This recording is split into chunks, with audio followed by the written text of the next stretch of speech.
నమ శివాయ. అందరికీ నమస్కారం అండి. ఈసారి రాఖీ పౌర్ణమి చంద్రగ్రహణం భద్రముహూర్తంతో కలిసి వచ్చింది గనుక ఈ సమయంలోపే రాఖీ కట్టేయాలి, లేదంటే గండం. అసలు ఫలితం అనేది రానే రాదు. అన్నా చెల్లెళ్ళు, అక్కా తమ్ముల మధ్య ఉన్న స్వచ్ఛమైన ప్రేమకు, అనురాగానికి, ఆత్మీయతకు నిదర్శనం ఈ రాఖీ పండుగ. భారతదేశంలో వైభవంగా జరుపుకునే పండుగలో రక్షాబంధన్ ఒక ప్రత్యేకమైన స్థానాన్ని దక్కించుకుంది. ఒక అన్నా చెల్లెళ్ళు లేదా అక్కా తమ్ముడు ఒకే రక్తం పంచుకు పుట్టకపోయినా వారి మధ్య ఉన్న బంధాన్ని రక్త సంబంధం కన్నా గొప్పగా నిలబెట్టే అద్భుతమైన వేడుక ఇది. చెల్లి తన అన్నకు లేదా తమ్ముడికి రాఖీ కడుతూ తన జీవితాంతం తోడుగా ఉంటూ రక్షణ కల్పించాలని మనసారా కోరుకుంటూ, అలాగే అన్న తన చెల్లికి ఎటువంటి కష్టం వచ్చినా తాను అండగా ఉంటానని భరోసా ఇస్తాడు. ఒక చిన్న దారం పోగు అన్నా చెల్లెళ్ళ మధ్య ఎప్పటికీ వీడని బలమైన బంధాన్ని ఏర్పరుస్తుంది. ఈ రక్షాబంధన్ పండుగను ప్రతి సంవత్సరం శ్రావణ మాసంలో వచ్చే పౌర్ణమి రోజున అత్యంత సంతోషంగా జరుపుకోవడం మన సాంప్రదాయం. అయితే ఈ సంవత్సరం రాఖీ పౌర్ణమికి ఒక ప్రత్యేకత ఉంది. అదేమిటంటే ఈసారి రాఖీ పౌర్ణమి అనేది అటు చంద్రగ్రహణం ఇటు భద్రముహూర్తంతో కలిసి వచ్చింది. కాబట్టి ఈ సమయంలో ఎప్పుడు పడితే అప్పుడు రాఖీ అస్సలు కట్టకూడదు. ఈసారి ఎటువంటి గండాలు రాకుండా ఉండాలంటే ఖచ్చితంగా ఏ సమయంలో రాఖీ కట్టాలి అనే విషయాన్ని ఈ వీడియోలో మనం తెలుసుకుందాం. ముందుగా ఈ వీడియోకి ఒక లైక్ కొట్టి ప్రతి ఒక్కరూ ఓం నమః శివాయ అని కామెంట్ చేయండి. ఇక వీడియోలోకి వస్తే ఈసారి మనకు శ్రావణ పౌర్ణమి తిథి అనేది 2 రోజుల పాటు ఉంది. ఈసారి శ్రావణ పౌర్ణమి ఆగస్టు 27వ తేదీ గురువారం ఉదయం 9:08 ప్రారంభమై ఆగస్టు 28వ తేదీ శుక్రవారం ఉదయం 8:48 వరకు ఉంటుంది. మామూలుగా అయితే ఏ రోజైతే రాత్రిపూట పౌర్ణమి తిథి ఉంటుందో ఆ రోజునే పండుగ జరుపుకోవాలి. కాబట్టి మనం 27వ తేదీనే రాఖీ పౌర్ణమిని జరుపుకోవాలి. ఇక్కడే మనకు ఒక పెద్ద సమస్య వచ్చి పడింది. అదేమిటంటే ఆగస్టు 27వ తేదీన భద్రముహూర్తం ఉంది. అది కూడా కొద్దిసేపు కాదు, ఆ రోజంతా అనగా ఉదయం 9:08 నుండి మొదలుపెట్టి రాత్రి 9:32 వరకు ఈ భద్రముహూర్తం కొనసాగుతూనే ఉంది.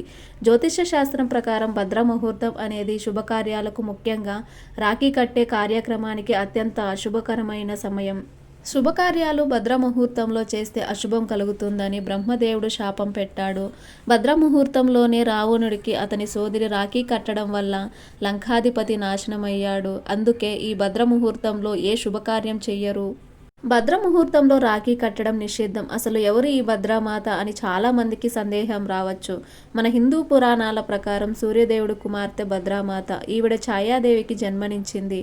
అంటే శనిదేవుడికి ఈ భద్రామాత సోదరి. ఈమె ఆకారం చాలా భయంకరంగా ఉంటుంది. ఈమె అత్యంత నల్లగా, పొడవైన జుట్టుతో, అత్యంత పొడవైన దంతాలతో ఉంటుంది. ఈమె శనిదేవుడి సోదరి. శని ప్రభావం కఠినంగా ఉంటుంది. అలాగే భద్రామాత కూడా స్వభావరీత్యా కఠినంగా ఉంటుంది. వీరి స్వభావాన్ని నియంత్రించేందుకు బ్రహ్మ తన పంచాంగంలో విస్తీకరణానికి స్థానం కల్పించాడు. భద్రమాత 3 లోకాల ఉంటారని చెప్తారు. తాను నిత్యం 3 లోకాల్లో సంచరిస్తూ ఉంటుంది. భద్ర ఎక్కడ ఉంటే అక్కడ శుభకార్యాలు అనేవి అస్సలు జరగవు. అందుకే భద్రకాలంలో శుభకార్యాలను వాయిదా వేస్తారు. ఎందుకంటే ఈ సమయంలో ఏం చేసినా ఫలితం వ్యతిరేకంగా వస్తుంది. ఈసారి ఆగస్టు 27న ఈ భద్రామాత భూలోకంలో ఉంటుంది కనుక చెప్పుకున్న టైంలో పొరపాటును కూడా రాఖీ కట్టకూడదు. కాబట్టి ఈ భద్రముహూర్తంలో పొరపాటును కూడా రాఖీ కట్టకూడదు. ఎవరైనా సరే ఏమీ కాదులే అని భద్రకాలంలో రాఖీ కడితే అది కట్టిన సోదరికి మరియు దాన్ని కట్టించుకున్న సోదరుడికి కూడా తీవ్రమైన గండాలు ఏర్పడతాయని, ఊహించని కష్టాలు పాలవుతారని మన ధర్మశాస్త్రాల్లో చాలా స్పష్టంగా వివరించబడింది. అందుకే మీరు ఎట్టి పరిస్థితుల్లోనూ పొరపాటును కూడా 27వ తేదీన ఈ భద్రముహూర్తంలో ఉన్న సమయంలో రాఖీ అస్సలు కట్టకూడదు. పోనీ భద్రముహూర్తం వచ్చిన తర్వాత మిగిలిన పౌర్ణమితో రాఖీ కట్టుకోవచ్చు కదా అని మీకు సందేహం రావచ్చు. అంటే 27వ తేదీ రాత్రి 9:32 మధ్య నుండి 28వ తేదీ ఉదయం 9:48 వరకు పౌర్ణమి ఉంటుంది కదా, అప్పుడు కట్టొచ్చా అని అడిగితే ఖచ్చితంగా కట్టుకోవచ్చు. కానీ రాత్రి సమయంలో రాఖీ కట్టడం అనేది అంత శుభకరం కాదు. మన సాంప్రదాయం ప్రకారం పగటిపూట సూర్యోదయ సమయంలో జరుపుకునే పండుగలే పవిత్రమైనవి. రాత్రివేళ అది భోజనాలు చేసి పడుకునే సమయంలో రాఖీ కట్టడం వల్ల సానుకూల ఫలితాలు రావు. కాబట్టి ఈరోజు అంటే ఆగస్టు 27 గురువారం రాత్రిన కూడా రాఖీ కట్టకుండా వదిలేయడం చాలా మంచిది. ఇక రాఖీ కట్టడానికి అసలైన శుభ సమయం ఏమిటంటే ఆగస్టు 28వ తేదీ సూర్యోదయ సమయం నుండి ఉదయం 9:48 లోపు మాత్రమే రాఖీ కట్టాలి. ఈరోజు సూర్యోదయ సమయం ఉదయం 5:05 ఉంది కనుక 28వ తేదీ శుక్రవారం ఉదయం 5:05 నుండి ఉదయం 9:48 వరకు ఉన్న కాలమే రాఖీ కట్టడానికి అత్యంత శుభప్రదమైన శ్రేష్టమైన సమయం కనుక అందరూ ఈ శుభ సమయంలోనే రాఖీ కట్టాలి. ఈ సమయంలో రాఖీ కడితే సోదరి సోదరుల మధ్య ఎలాంటి గొడవలు లేకుండా జీవితాంతం ఒకరినొకరు తోడుగా ఉంటూ జీవిస్తారు. అయితే ఇక్కడ ఇంకొక ముఖ్యమైన విషయం గురించి కూడా మనం మాట్లాడుకోవాలి. అదేమిటంటే ఈరోజు అంటే ఆగస్టు 28వ తేదీన పౌర్ణమి నాడు చంద్రగ్రహణం కూడా ఏర్పడబోతుంది. ఇది ఈరోజు ఉదయం 6:54 మొదలయ్యి మధ్యాహ్నం 12:30 వరకు ఉంటుంది. మరి గ్రహణ సమయంలో రాఖీ కట్టవచ్చా అన్న భయం లేదా అనుమానం అందరికీ కలుగుతుంది. ఇక్కడ మీరు గమనించాల్సిన విషయం ఏమిటంటే ఈ గ్రహణ సమయంలో మనకు చంద్రుడు కనిపిస్తాడా? పగటిపూట కావడంతో సూర్యుడు వెలుగులో ఖచ్చితంగా చంద్రుడు మనకు కనిపించడు. కాబట్టి ఈ గ్రహణం కూడా మన భారతదేశంలో మనకు ఎక్కడా కనిపించదు. శాస్త్రాల ప్రకారం మనకు కంటికి కనిపించని గ్రహానికి ఎటువంటి సూతక కాలం కానీ గ్రహణ దోషం కానీ ఏమాత్రం వర్తించదు. కనుక ఈ గ్రహణం వలన మనకు రాఖీ కట్టే సమయానికి ఎలాంటి నెగిటివ్ ఎఫెక్ట్ పడదు. కాబట్టి గ్రహణం గురించి ఎలాంటి భయాలు అపోహాలు మనసులో పెట్టుకోవాల్సిన అవసరం లేదు. ఇప్పుడు చెప్పిన సమయమే రాఖీ కట్టడానికి అత్యంత శుభ సమయం. అందరూ ఖచ్చితంగా గుర్తుపెట్టుకోండి. అంటే ఆగస్టు 28వ తేదీ శుక్రవారం ఉదయం 5:05 నుండి 9:48 వరకు ఉన్న టైంలోనే ప్రతి ఒక్కరూ తమ సోదరులకు రాఖీ కట్టండి. ఇదే రాఖీ కట్టడానికి అసలైన దోషరహితమైన శుభముహూర్తం. ఇక ఉదయం 9:48 తర్వాత పౌర్ణమి వెళ్ళిపోతుంది కనుక ఆ తర్వాత మీరు రాఖీ కట్టినా కూడా పండుగ ఫలితం అయితే మీకు పూర్తిగా రాదు.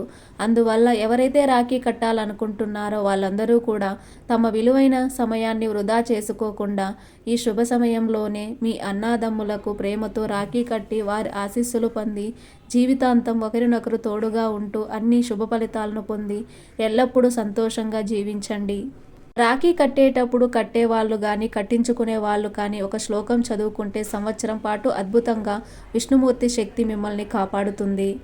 మరి ఆ శ్లోకం ఏమిటంటే తేనబద్ధో బలిరాజా దానవేంద్రో మహాబల తేనత్వమభి బద్నామి రక్షామాచల మాచల.